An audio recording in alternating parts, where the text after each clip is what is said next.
Hi friends, welcome back to ప్రోటెడ్ Telugu channel. So ఇవాళ 1st of September మనకి రేపటి నుంచి మళ్ళీ మార్కెట్ ఓపెన్ అవబోతుంది.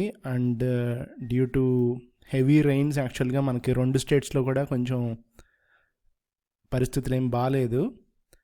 బట్ నిఫ్టీ, బ్యాంక్ నిఫ్టీ మట్టికి రెండు కూడా మనకి స్టేబుల్గా అయితే క్లియర్గా ఉన్నాయి. ఇదిగోండి చూడండి ఫ్రెండ్స్, ఇది 15 minutes టైం ఫ్రేమ్లో.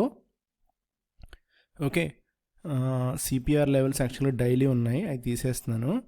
ఇదిగోండి, మొన్న డ్రా చేసిన సపోర్ట్ తెలుసు కదా, ఇది కిందకి రానంత వరకు కూడా లాంగ్స్లో ఉండొచ్చు అని చెప్పాను. మనం ఆల్రెడీ 25,000 నుంచి బయింగ్లో ఉన్నాం. ఇప్పుడు ఆల్రెడీ మన ప్రైస్ ఎంత ఉంది చూడండి, పక్కన రైట్ సైడ్లో. ఇదిగోండి ఇక్కడ చూడండి, 25,000 అంటే సగం దూరం ఆల్రెడీ ట్రావెల్ చేసాం. ఇంకా మహా అయితే ఇంకో 250 పాయింట్లు ఉన్నాయి, అవునా? కానీ ఫ్రెండ్స్, మనం ఇక్కడి నుంచి కిందకు వస్తుంది, ఇక్కడి నుంచి ఇంకా పైకి వెళ్తుంది అని మనం మార్కెట్ని మట్టికి ప్రెడిక్షన్ అనేది చెయ్యొచ్చు. బట్ దానికి కూడా ఒక లిమిటేషన్ ఉంటుంది. ఇప్పుడు స్ట్రెంగ్త్ అనేది బిల్డ్ చేసుకుంటే మట్టికి మార్కెట్ అనేది మనకి రోజు రోజుకి కూడా ఎక్స్పాండ్ చేస్తూ ఉంటాడు. ఓకే, దాన్ని మనము ఎలా చూడొచ్చు అనేది నేను అది సెపరేట్గా మనకి RSI ఒకటి, స్టోకాస్టిక్ ఒకటి, MACD ఒకటి, ఇవి ఇండికేటర్స్ ఉంటాయి. బట్ ఇవన్నీ కూడా లాగింగ్ ఇండికేటర్సే. బట్ స్టిల్ మనం అట్లీస్ట్ ఓవర్ బాట్ జోన్లో ఉన్నామా, ఓకే, లేకపోతే పీక్అవుట్ అయ్యే స్టేజ్లో ఉన్నామా అనేది కూడా మనకి తెలుస్తుంది friends. Okay, Nifty, I repeat again, 25,500 is my final target. Okay, so నేను ఇక్కడ డ్రా చేయలేకపోతున్నాను అంతవరకు, but still what ever. Okay, so that is my final target.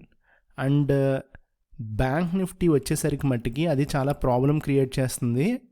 Okay, నేను ఇంట్రాడే లెవెల్స్ ఎందుకు చెప్పట్లేదంటే రేపొద్దున మనం మార్కెట్ క్లోజింగ్ బట్టి మనము ఫిక్స్ అవుదాం. ఇది 15 minutes టైం ఫ్రేమ్.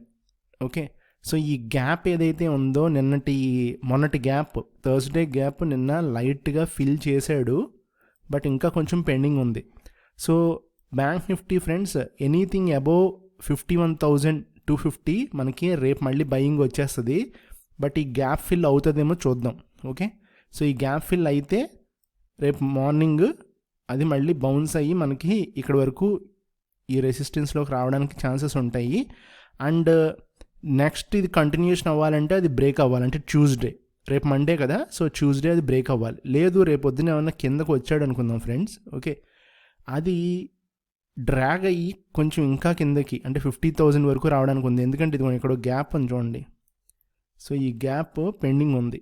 ఓకే, అంటే దాదాపుగా మనకి ఒక 500 పాయింట్స్ డ్రాప్ ఉంది మండే, ట్యూస్డేస్లో బ్యాంక్ నిఫ్టీ. కానీ దానివల్ల పెద్ద ప్రాబ్లం క్రియేట్ అవ్వదు మళ్ళీ అది పైకి రావడానికి. సో ఓవరాల్గా చూస్తే ఫ్రెండ్స్, ఎలా చూసినా కూడా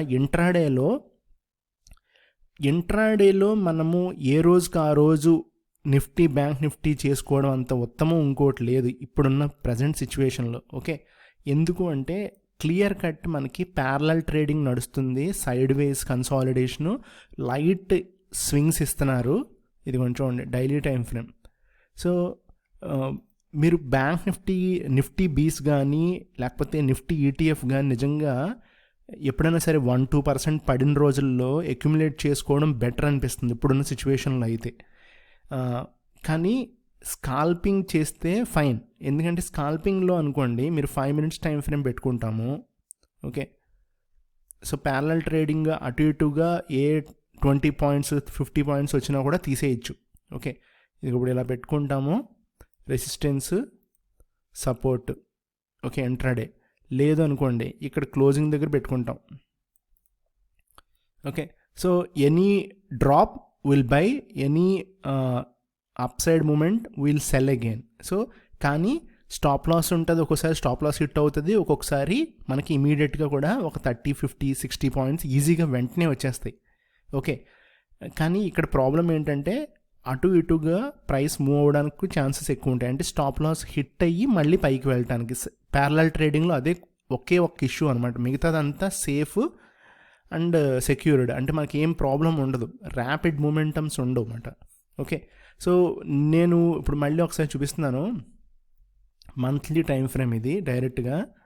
సో చూస్తున్నారు కదా, మనకి 20 period moving average clear cut support ఉంది మంత్లీ టైం ఫ్రేమ్లో. ఓకే, అండ్ వీక్లీ చూద్దాం, వీక్లీ కూడా ఉంది, అవును కదా. సో నేను మొన్న ఒకసారి చూపించాను కదా మీకు, ఇదిగోండి ఇలాంటి ఒక రెడ్ క్యాండిల్, ఇదిగోండి ఇది చాలా ఇంపార్టెంట్ క్యాండిల్. ఈ క్యాండిల్ ఏదైతే ఉందో రెడ్ క్యాండిల్, ఇలాగా ఒక క్యాండిల్ పడేదాకా కూడా మనకు ప్రాబ్లం లేదు ఫ్రెండ్స్. ఓకే, సో అలాంటి క్యాండిల్ పడినప్పుడు మట్టికి చాలా జాగ్రత్తగా ఉండాలన్నమాట. ఇదిగో ఇలా పడితే ఓకే, ఇప్పుడు దాకా పడలా, కానీ రేపు పడవచ్చు, ట్యూస్డే పడవచ్చు, వెన్స్డే పడవచ్చు, కానీ ఖచ్చితంగా ఛాన్సెస్ ఉన్నాయి. ఓకే, అండ్ గ్రోత్ ఎక్స్పెక్టేషన్స్ కూడా 7.1% నుంచి 6.7%కి తీసుకొచ్చారు. మొన్న నేను చూశాను ఒక న్యూస్లో. సో అది కూడా దృష్టిలో పెట్టుకుని ఇలాంటి క్యాండిల్ పడితే, ఇక్కడ పడితే అప్పుడు ఏం చేయాలి మనము, ఆబ్వియస్గా సెక్టర్ వైజ్ వెళ్ళాల్సి ఉంటుంది అనమాట. ఓకే, సో నేను కొంచెం ఇన్ఫర్మేషన్ చెప్తున్నాను, కానీ ఆ సెక్టర్ మనం పిక్ చేసుకోవాలి. అది టెక్ స్టాక్సా, ఫార్మా స్టాక్సా, ఏది అంటే, లేకపోతే ఆయిల్ స్టాక్సా, ఎనర్జీ స్టాక్సా, ఏది పెర్ఫామ్ చేస్తుందని చూసుకోవాలన్నమాట. అది చాలా ఇంపార్టెంట్. అన్ని స్టాక్స్ పనిచేయవు. ఇవ్వండి, ఇలాగా మనకు ఒక డైరెక్షన్ ఇస్తాడు కిందకి. అప్పుడు మనకు ఆటోమేటిక్గా ప్రైస్ అనేది ఒక 44,600, 44,800 ఇక్కడ వరకు ఛాన్స్ ఉంది రావడానికి. ఇలాగే పడిపోతాడని ఏం చెప్పలేము, ఇలాగ టైం టేకింగ్ కన్సాలిడేషన్ కూడా చేస్తాడనమాట. ఓకే, సో ప్రైస్ అనేది ఇదిగోండి స్లోగా ఒక ఛానల్లో మూవ్ అవుతుంది.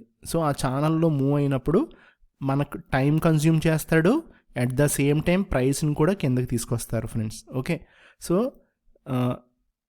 నేను ఓవరాల్గా చాలా స్ట్రాంగ్గా ఉన్నాను. మార్కెట్ మటుకి చాలా స్ట్రెంగ్త్ ఉంది, క్లియర్ కట్గా రీటైలర్స్ కొంటున్నారు.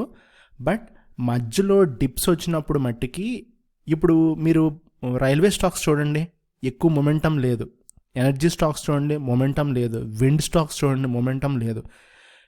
ఎందుకంటే వాల్యూమ్స్ తగ్గిపోయినాయి, వాల్యూమ్స్ చాలా పడిపోయినాయి. ప్రజెంట్ ఎన్బిఎఫ్సిస్లో ఉన్నాయి తప్ప బ్యాంక్స్లో మళ్ళీ వాల్యూమ్స్ లేవు.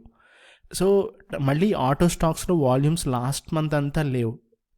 సో స్లోగా చూసారా, హయ్యర్ లెవెల్స్లో సెల్లింగ్ జరిగింది, కానీ నిఫ్టీ, బ్యాంక్ నిఫ్టీ మనకి పైన ఉండడం వల్ల తెలియట్లా. 20-30% కరెక్షన్స్ చాలా స్టాక్స్లో జరిగిపోయినాయి కూడా. సో అందరూ కూడా ఈ టైంలో క్వాంటిటీ తగ్గించుకుని ప్రాఫిట్స్లో మరీ ఎక్కువ ప్రాఫిట్స్లో కనుకుంటే అవి బుక్ చేసుకుని కింద మళ్ళీ ఒక డిప్ వస్తుంది కదా. డిప్ అంటే 10% లేదా 5% రావడానికి చాలా ఛాన్సెస్ ఉన్నాయి. ఓకేనా, నిఫ్టీ, బ్యాంక్ నిఫ్టీ. సో అవి వచ్చినప్పుడు కొనుక్కోవడం అనేది ఇప్పుడున్న సిచ్యువేషన్. ఇంకా ఎక్స్పాండ్ చెయ్యరు అనేది కూడా లేదు. బ్యాంక్ నిఫ్టీ అయితే 55,000 వెళ్ళాలి. నిఫ్టీ మట్టికి 25,500 నుంచి ఫ్రెండ్స్ ఖచ్చితంగా సెల్లింగ్ వస్తుంది. దాని గురించి మనం మన ఛానల్లో మాట్లాడుకుంటాం.